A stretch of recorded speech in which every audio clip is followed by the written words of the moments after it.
I want to tell you a little bit of the story, and it really started for me in 2017 as I was in the process of relocating from South Africa to the US.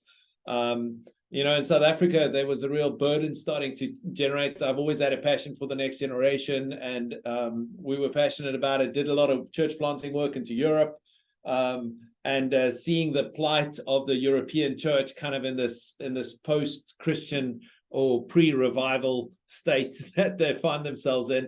I came to the US, and you kind of expect things to be a certain way in the US as a kind of a Christian country, if you would. And working in the US and starting to pick up the call of God in this space, I increasingly started becoming aware of the absence of younger people in the global unity space. But also that the leaving of young people from the US, right? So the Great Opportunity and other things came out during that time. That was kind of showing a million young people a year leaving the Christian church in the US, and becoming aware of that, I started some conversations with Mac Pierre from movement.org and others, and we ended up inviting a small group of people to New York City in 2018. In March of 2018, we sat down for a week and we said, what is the church going to look like in the year 2050? And we realized that the current projection, the trajectory was dismal, and we decided that something had to be done. We were smart enough to know that something had to be done. We were smart enough to know that we didn't know how to do it, but we knew some people that did. And so we ended up inviting some friends in 2019 to Dubai. And we had a group of 42 leaders from every continent on the planet, and together with a social media reach of over 10 million people in that group, we sat down and we came up with this idea of starting this community called the NXT Move, and that's really the birthing out of it at that point in time, out of movement.org. It got birthed at the time, and we started the process, had some leaders together in London, where we started honing the strategy, and we realized that there's power and strength in relationship, and that the strength of this is friendship. So the vision was what emerged from Dubai in those early times in London was this idea of, what if we raised the sails of relationship and we trusted God to blow into it the winds of revival? And so the vision started taking shape of turning the trajectory of Christianity in the next generation by building relationship between key leaders around the world. So in 2020, as the pandemic was raging, the NXT Move became an independent entity, and we really built out online, and we started building the strategy of building 10 regional teams. So we broke the world into 10 regions. You'll hear a little bit more about it later in the call.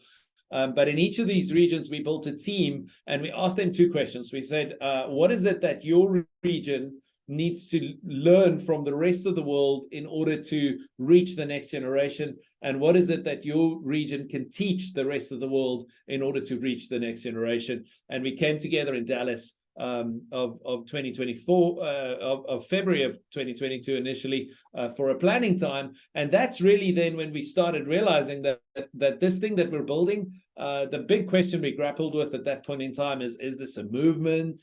Is this an organization? Is this what is this that we're doing here? And what we ended up deciding is that what we're busy with is we're just building a community. We're building a community that has a shared purpose. We've got a varied set of activities. We've got church leaders, we've got nonprofit leaders, we've got business leaders, but we're all passionate about seeing Christianity accelerate in the next generation. And how do we take this negative trajectory? I mean, spaces like the US is less Christian today than what it's ever been in its history. Current projections see us, if the current trends continue, we'll be less than 50% Christian by the year 2030. And we said we want to see that turn around. And there's a thing we can do, and there's a thing God's got to do. The thing we can do is we can build relationships. The thing we can do is we can start figuring out collaboration. But the thing God's got to do is He's got to cause a great awakening, revival, reformation, whatever it is you want to call it, depending on your church background. But we need God to do that, and we'll build the relationships, trusting Him to do the part that we cannot do. And so at that point in time, we realized we're not a movement. God's going to have a movement, and it's going to be much bigger than us. But what if we created a community that will stimulate this, that would stir this, that would share with one another, would share resources. So in September of 2022, we actually had this group together, and we can circulate the video kind of telling a bit of the story.